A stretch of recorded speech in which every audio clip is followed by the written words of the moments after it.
Hoje, essas declarações, elas, além de tudo, elas são retrabalhadas dentro da rede social. Hoje nós estamos vivendo a era dos cortes, né? E os cortes podem mudar significativamente o sentido do que foi dito. Olha, por exemplo, o que aconteceu com o nosso companheiro Carlos Eduardo Lino no contexto dessa final, né? O Lino faz um comentário que vai para o ar de uma maneira e vai para as redes sociais de outra, né? Vamos mostrar primeiro o que está repercutindo, né? O que tem sido, o que tem circulado aí em grupos de WhatsApp e tal. Essa é a declaração do Carlos Eduardo Lino.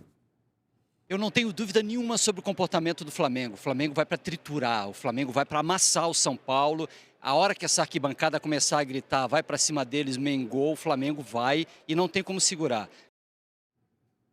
Bom, esse é o corte. Esse é o corte. E ouvido assim, né? Parece. Se o Caleri, por exemplo, ouve isso, fala, vocês da imprensa disseram que o Flamengo ia triturar o São Paulo. Passou o vídeo lá no vestiário, Dorival botou o vídeo no vestiário, olha o que os caras estão dizendo. Agora, Carlos Eduardo Lino sem corte, quer dizer, com outro corte, vai ter um corte, mas é mais, né? É um corte com contexto. Vai. Eu não tenho dúvida nenhuma sobre o comportamento do Flamengo. O Flamengo vai para triturar, o Flamengo vai para amassar o São Paulo.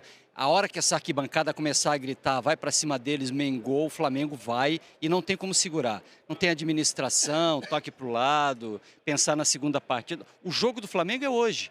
Eu tenho dúvidas sobre o comportamento do São Paulo. Se eu sou o São Paulo, eu também jogo hoje. Se eu sou São Paulo, eu não fico só me defendendo. Se eu sou São Paulo, eu não trago o time só para trás. Eu marco saída, eu pressiono o time do Flamengo, eu jogo o jogo e não aceito o jogo do Flamengo. Você faz o que o São Paulo não costuma fazer fora de casa. O São Paulo ganhou muito fora de casa? O São Paulo fora de casa É um desastre fora de casa. No Campeonato Brasileiro, né? Na Copa do Brasil foi bem, ganhou no Allianz Parque, ganhou na Ilha do Retiro e fez um jogo bem bom até em Itaquera. O problema do São Paulo é fora de casa, tem que fazer alguma coisa diferente. Tudo isso fora de casa. Agora, no Campeonato Brasileiro é um time que cozinha o jogo.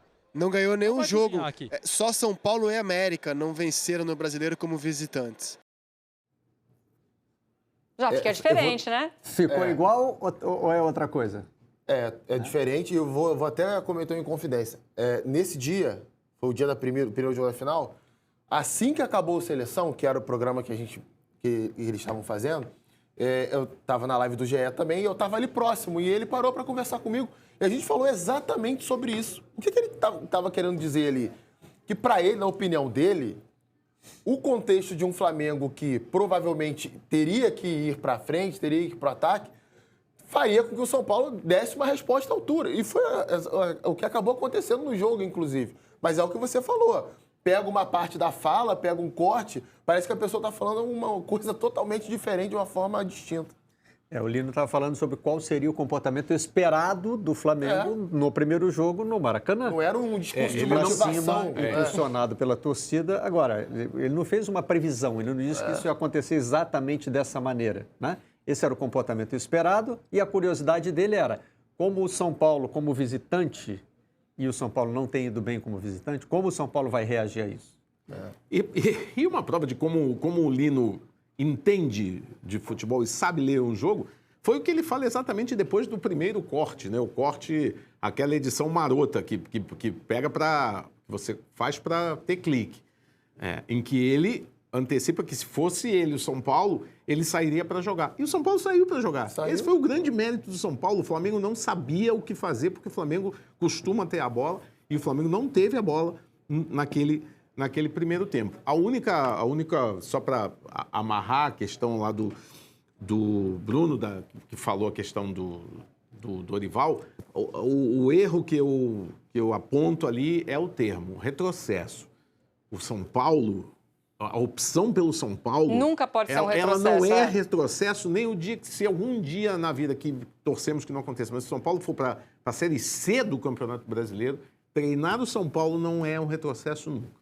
Mas quem nunca errou com as palavras, né? Quem nunca foi vítima desses cortezinhos maneiros que fazem, né? Mas com corte ou sem corte, né? A gente também... A gente erra também, está perdendo o direito só de discordar, né? Bruno Vicari pode até hoje, né? Eu não o conheço pessoalmente, não acompanhei a sequência do raciocínio dele. Ele pode até hoje estar achando que pro Dorival foi um retrocesso na carreira aí, pro São Paulo. Respeitável a opinião. Claro. Eu discordo. Né? É uma opinião que ele certamente vai embasar com um determinado raciocínio, que a gente pode não acompanhar, pode discordar.